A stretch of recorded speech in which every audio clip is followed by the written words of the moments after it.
Welcome back to another video on Conqueror's Blade. So, today, Monastic Knights.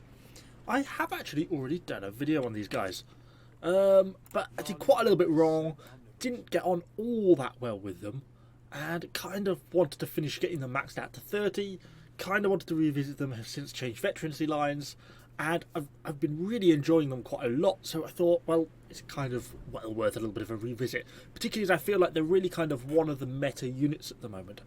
So I think they're certainly worth visiting. Firstly, well done on unit kits. First thing to know about any tier 5 cav unit is kits are expensive. So a kit's 11,800.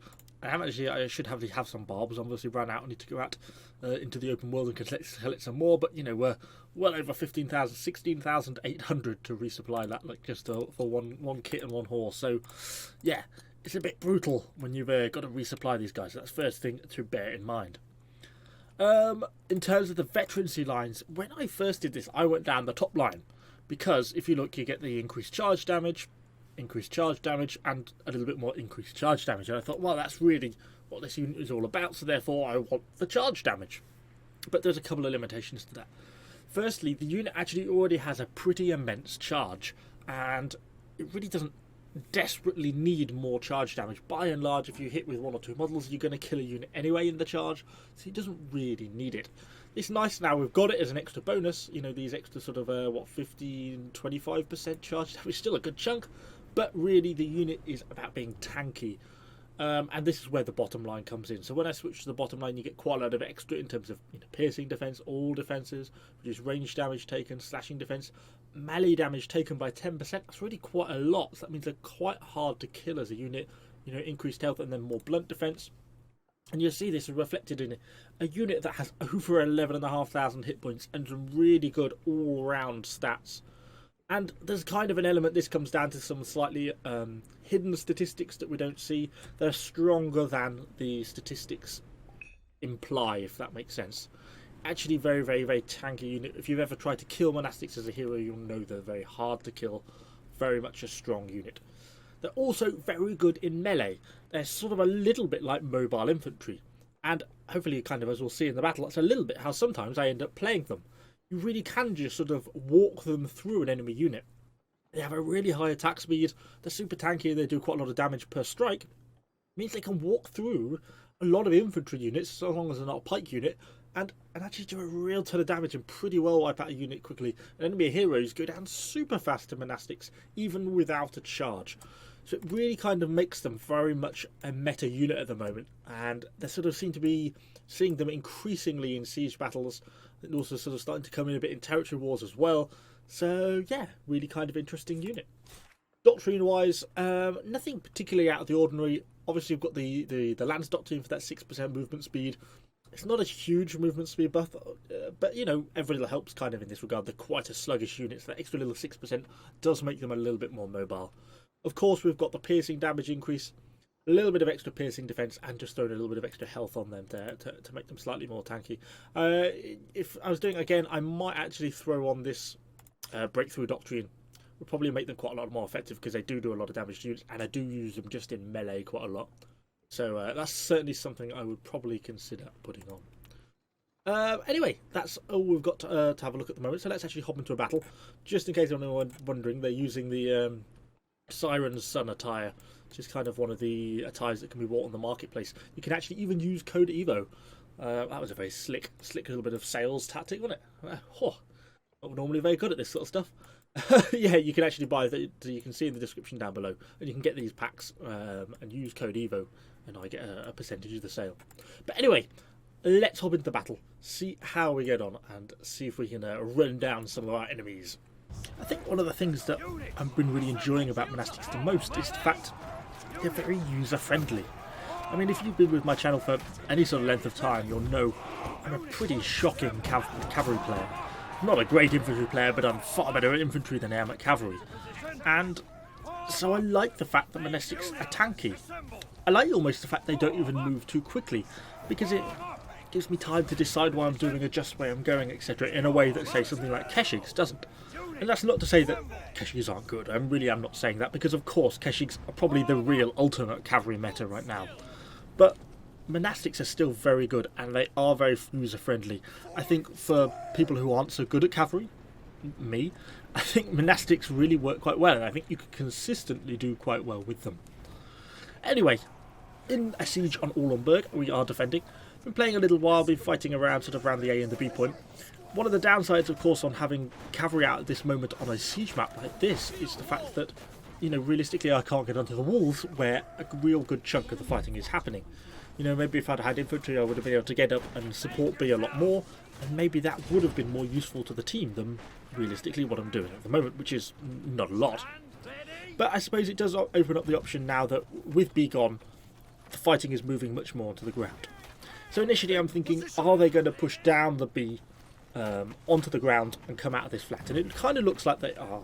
So I've called my cavalry up now, called them to action. I'm kind of waiting to see what they do. More seem to be going down there, which is exactly what I want them to do. I want a nice stat down. As long as there's no Imperial Pikes, I'm kind of happy. I'll wait till my cavalry gets fairly close, but give them a good chunk, lead the charge, bang, immediately get in. I don't know exactly what we've got, 30 or 40 kills, something like that. A few enemies try and grab the cav, you know, try and get hits on them. They do a little damage, but they don't actually manage to kill even a single model. And that's kind of where the tankiness of these monastics is so great. You know, if you compare that, say, a similar charge to a unit of hussars, or, I mean, even Keshigs in that situation, both would have obliterated pretty much everything in that box. But the monastics are the ones who survive, and I think that's what makes them so nice. So we've got a few enemies pushing in, trying to push to the A point, actually a fair push. So I'm kind of pushing down, trying to clip into the edge of those serfs. I'm sort of a little worried about hitting the spear sergeants. Not that we can't charge through spear sergeants, but I wouldn't really want to walk into a Shiltron version. I'm also waiting on cooldown on my charge. 60 seconds is quite a long charge cooldown.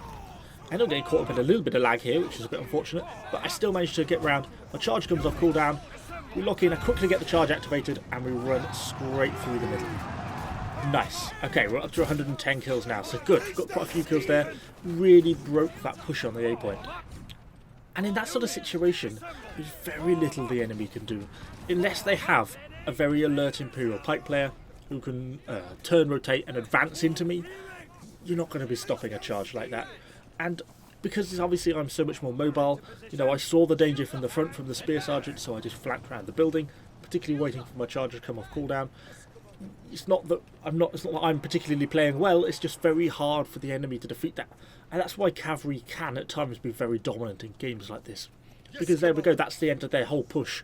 You know, they had sort of 5 or 6 heroes there, you know, we just killed 50 units in sort of one charge, and that really sort of spells the end of that for them, because there's not a lot they can do to really counter that.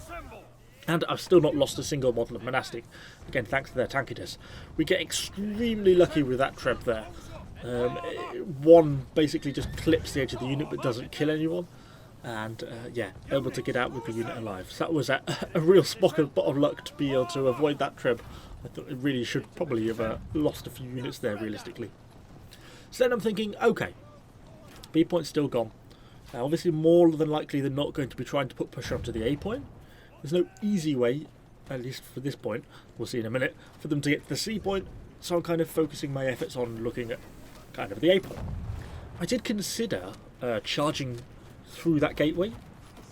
I think the problem I had was the amount of range they've got down there. I think there was some muskets in there as well, and that really, if you get hit by muskets or crossbows or cannon round or anything like that, it will interrupt your charge even as a monastic or as any cavalry.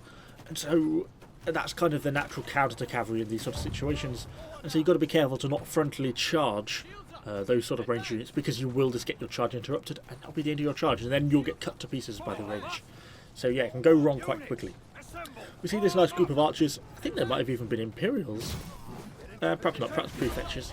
Come down, so a nice little bit of an easy kill along with some allied monastics there. So yeah, I mean, things like that. I wouldn't try and charge that. I'll just walk the unit into it because they do so much damage in melee like that. Anyway, as I was saying, obviously the enemy clearly can't get to the sea point as the sea point starts getting captured. So that kind of opens up where are we going to go now. Looks like they're also capturing the supply point down there on the right. I noticed we've got some allies sort of moving up to the sea point, so I was more thinking about interrupting their holding of the supply point.